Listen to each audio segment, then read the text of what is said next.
Thôi chỉ hở xa có một con, chỉ sợ chia con rồi cũng mua ý bia. Có thìa vô tua cứ sợ nhỏ gì, cô sợ nhỏ đời có sợ mòn. Thôi chỉ hở xa mua có sự, chỉ sợ chia con rồi cũng mua ý bia.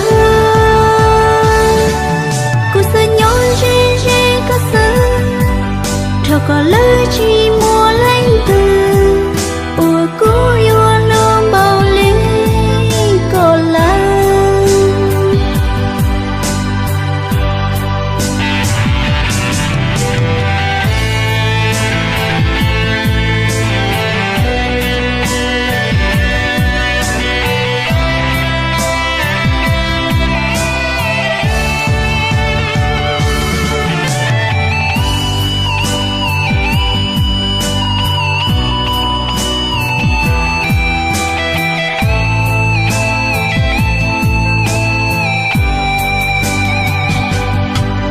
Cô sẽ nhon đời có xuân đĩa, thu thu mua xa mua con gió, xa vườn đôi có ý ra ta mua ly.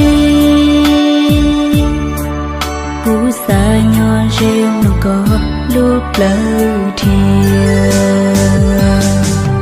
Cô sẽ nhon đời có xuân mòn, thu chỉ hơi xa mua có xuân, chỉ sợ chia con rồi cùng mua ý bia.